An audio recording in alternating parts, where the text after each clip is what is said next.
চেৰফাংগুৰি ভিচিডিচিৰ chairman Abdul Rashid Shekhar স্পষ্টীকৰণ ৩ নং শ্ৰীৰামপুৰ সমষ্টিৰ অন্তৰ্গত চেৰফাংগুৰি ভিচিডিচিৰ চেয়াৰমেন আব্দুল ৰছিদ শেখৰ বিৰুদ্ধে টকা লোৱাৰ অভিযোগৰ বাতৰি প্ৰকাশ হৈছিল।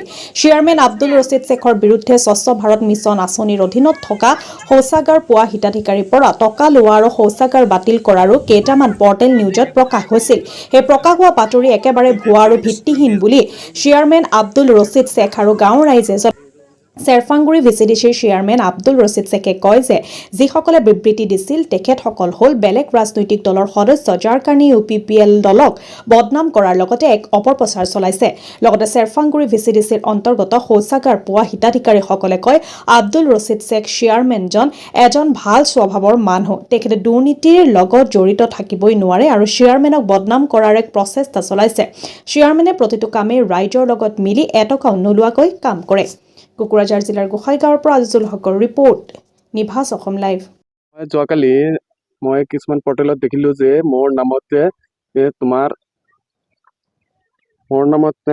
কি হৈছে তোমাৰ স্বচ্ছ ভাৰত অভিযানৰ যিবোৰ লেট্ৰিন আছে সেই লেট্ৰিনত বোলে মই লিষ্ট কাটি দিছোঁ। মই কোনো লিষ্ট কাটি দিয়া নাই। আৰু এটা মোৰ অভিযোগ আহিছে মই বোলে ৰাইজৰ বেনিফিচিয়াৰীৰ পৰা 500 টকা 1000 টকা লৈছোঁ, কিন্তু মই কোনো কাৰোৰ পৰা 500 বা 1000 টকা কোনো পইচাই লোৱা নাই। মই বেনিফিচিয়াৰীৰ ঘৰত গৈছোঁ, যাই মই দেখিছোঁ লেট্ৰিন আছেনে নাই, মই চাই সেইবোৰ লেট্ৰিন আমি কি কৰিছোঁ ভেৰিফিকেশ্যন কৰি দিছিলোঁ, কিন্তু মই কাৰো লেট্ৰিন কাটাও নাই, কোনো পইচাও দিয়া নাই। আৰু এইটো এনেকুৱা হৈছে যে আমাৰ UPPL দলত আজিকালি চাৰিওফালে এনেকুৱা জয় মই হ'ব লগা হৈ আছে। এইবোৰ বিৰোধী দলসকলে কি কৰি আছে, আমাৰ এই দলখন কেনেকৈ তোমাৰ বেপথত যায় সেইটো লৈ আমাৰ বিৰোধী দলসকলে এনেকুৱা অভিযোগ কৰি মোৰ নামত এই অভিযোগটো দিছে যে মোৰ ভুৱা এটা প্ৰচাৰ কৰিছে। মই কোনোতো লেট্ৰিন কাটা নাই, কিয় এনেকুৱা মোৰ নামত এনেকুৱা প্ৰচাৰ এটা কৰিলে।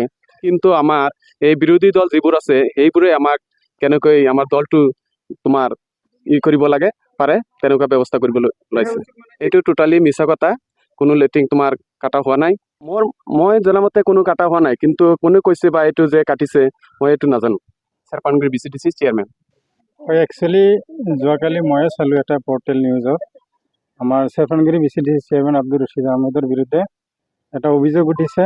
মানে স্বচ্ছ ভাৰত অভিযানৰ যিটো লেট্ৰিন হয় ইয়াত দিয়া হয়, তো আমাৰ চেৰফাংগুৰি গাঁৱত কিমান আছিলে মই একচুৱেলি নাজানো যে এইখিনি আছিলে টোটাল। তাৰ পৰা বোলে কাটা গৈছে, মানে ৰিজেকশ্যন মেছেজ আহিছে। একচুৱেলি মই এজন বেনিফিচিয়াৰী হয়, কিন্তু এই লিষ্টখন পোৱাৰ আগতে মোৰ মেছেজ আহিছে ৰিজেকশ্যন। মই 3টা এপ্লাই কৰিছিলোঁ, 3টাই ৰিজেকশ্যন বুলি আহিছে। এনেকৈ হয়তো হ'ব পাৰে, কিন্তু কিছুমান বিৰোধী মানুহে আমাৰ চেয়াৰমেনক মানে আমাৰ UPPL দলক সেৱা প্ৰতিপন্ন কৰাৰ কাৰণে এনেকৈ এটা অভিযোগ আনিছে। একচুৱেলি যি আপোনালোকে হয়তো জানে, কালি যে বাইট লৈছে আপোনালোকে, তাতে কিমানজন মানুহ আছিলে? অকল 2-3জন মানুহ আছিলে। তাৰ লগত কোনো বেনিফিচিয়াৰী আছিলে নেকি যিহেতু নাম কাটা গৈছে? আজিলৈকে কিন্তু তেনেকুৱা কোনো মানুহ নাই। যদি কাটা গৈছে, যদি পইচা লৈছে, সেই মানুহখিনি ক'ত? সেই মানুহখিনি ক'ব লাগে যে হয় মোৰ পৰা পইচা লৈছে। আৰু পইচা লোৱাৰ কোনো অভিযোগ যদি দিছে, সেই মানুহখিনি পইচা দিছে নেকি, তেনেকুৱা কোনো প্ৰুফ আছে নেকি? যদি আছে, যদি সেই মানুহখিনি প্ৰুফ দেখুৱাই দিব পাৰে, তেতিয়াহ'লে হয়তো আমাৰ UPPL দলৰ পৰা আমাৰ চেয়াৰমেনৰ বিৰুদ্ধে কোনো বিহিত ব্যৱস্থা লোৱা হ'ব।